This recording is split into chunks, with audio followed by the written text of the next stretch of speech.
Assalamualaikum warahmatullahi wabarakatuh. Kaum muslimin dan muslimat dimanapun berada, pemirsa Sahadi Azamin Official. Alhamdulillah, ada problematika yang berjalan dalam interaksi muamalah kita berkaitan dengan gadai. Masih sering ditanyakan bagaimana hukumnya memanfaatkan barang gadai. Tentu ini perlu untuk kita kaji.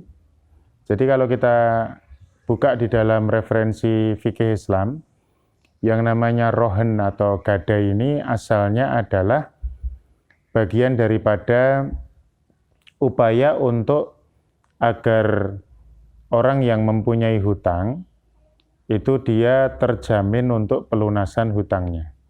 Jadi asalnya gadai ini tasyri'nya ataupun pensyariatannya disandarkan kepada praktek hutang piutang. Orang yang mempunyai hutang, supaya dia ada jaminan untuk melunasi hutangnya tepat waktu atau melunasi hutangnya, maka menggadaikan barang yang dimilikinya. Ada yang dinyatakan oleh para ulama seperti Imam Al-Kasani dalam Bada'i'us Sona'i, salah satu kitab fikih yang sangat populer ya di dalam mazhab Hanafi kalau tidak salah. Beliau mengatakan bahwa atau ada ungkapan li'anna rohna, sesungguhnya gadai itu adalah ifa'uddain, upaya untuk supaya hutang itu bisa terlunasi. Walirtiha nustifa'uhu, dan juga berkaitan dengan cara meminta dipenuhinya hutang itu.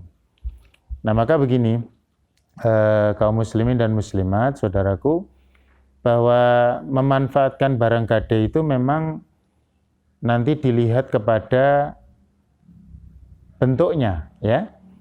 Ada ulama mengharamkan memanfaatkan barang gadai ini karena dikhawatirkan dalam pemanfaatan barang gadai itu ada syarat yang diajukan. Kan ini soal pinjam-meminjam uang.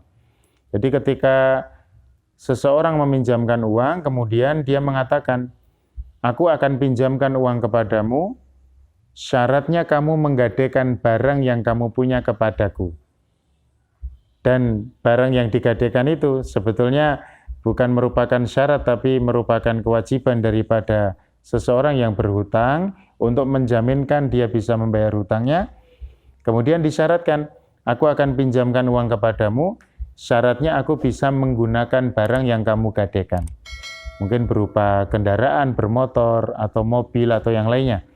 Atau kalau dulu yang lazim ya hewan ternak itu.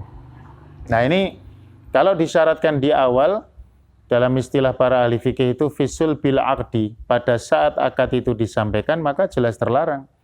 Sebab ini sama dengan kaidah kullu qardin jarra bihi naf'an fahuwa riba. Setiap pinjaman yang ada nilai kemanfaatan bagi orang yang meminjamkan uang ataupun nilai mata uang itu, maka itu adalah riba, kemanfaatan itu, dan ini dilarang. Namun jika kasusnya pemanfaatan barang gadai itu, misalkan pada masa Rasulullah SAW, ada barang yang digadaikan, misalkan hewan ternak. Hewan ternak ini misalkan kambing perah. Kita tahu kalau kambing perah itu tidak diperah susunya, maka dia akan sakit, atau dia bahkan bisa mati kambing ini, karena memang harus diperah susunya. Maka ketika kemudian kambing itu digadaikan dan diperah susunya sebagai satu bentuk upaya supaya kambing itu selamat atau dia tetap sehat, maka tentu tidak mengapa, ya. Karena memang di sini ada juga kaidah itlaful mal, harta yang disia-siakan itu tidak boleh. Sampai barang gadai itu rusak atau mati, itu tidak diperbolehkan, sehingga diperah susunya. Apalagi kalau kita bicara kambing, dia butuh perawatan, butuh diberi makan dan sebagainya. Nah, mungkin sebagai pengganti daripada memberi makan dan seterusnya, ini diperbolehkan untuk memerah susunya, dia manfaatkan ya ibaratnya sebagai pengganti daripada perawatan itu. Karena orang yang memberikan pinjaman, kemudian dia istilahnya menerima barang gade, maka dia berhak untuk diberikan ujroh ataupun gaji untuk merawat barang gadenya itu. Nah, seperti kasus kambing tadi. Atau juga para ulama menyebutkan bolehnya barang gade itu dimanfaatkan dengan izin daripada si pemilik barang. Nah, ini sudah jelas ya, kalau diizinkan, ini jelas diperbolehkan. Karena memang si pemilik barang, tidak apa-apa nanti dipakai saja, misalkan menggadekan motor, dipakai saja. Nah, ini tentu diperbolehkan, selama tidak menjadi syarat fisul bil aqdi tadi. Tidak menjadi syarat hutang piutang itu. Saya akan memberikan hutang kepadamu kalau nanti kamu menggadekan barang yang saya bisa manfaatkan. Kalau enggak ya saya tidak jadi ngasih pinjem. Nah, itu tidak boleh. Tapi kalau sudah dipinjemi, kemudian nanti ya bertanya, ini motornya digadekan ke saya, boleh saya pakai? Oh, enggak apa-apa. Cuma ya bensinnya nanti antum isi sendiri. Nanti tolong ganti oli, dirawat sendiri dan sebagainya ya. Nah, nanti kalau ada biaya perawatan plus memang ini menjadi bagian daripada tanggung jawab pemilik barang itu gitu. Kalau bahasa dalam fikih itu ya si orang yang menghutangi dia mendapatkan gade barang ini, maka dia ya berhak diberi upah. Tapi mungkin upahnya mungkin sudah dikonversi saja, kamu tidak usah saya kasih upah, motornya boleh kamu pakai, kamu manfaatkan, tapi ya dirawat. Sebab nanti kalau sampai terjadi kerusakan pada barang yang digadekan karena kelalaian pihak yang menerima gade itu, ya karena digunakan dan sebagainya, maka dia bertanggung jawab secara mutlak terhadap barang itu. Jadi pada prinsipnya kalau ada pendapat-pendapat para ahli fikih yang melarang menggunakan barang gade itu karena dikhawatirkan terjadi riba. Ya kan asalnya pinjam-pinjam uang, kemudian kalau sampai nanti disyaratkan kalau kamu mau saya pinjami uang, kamu menggadekan barang, saya manfaatkan nanti barangnya. Lah ini kan syarat fisul bil aqdi namanya ya. Pada saat akad itu dan itu dilarang. Itu adalah pengambilan manfaat dari pinjam meminjam dan itu riba. Kullu qardin jarrobihi naf'an atau manfaatan bahwa riba. Tapi kalau antarodin tidak ada masalah dan tidak ada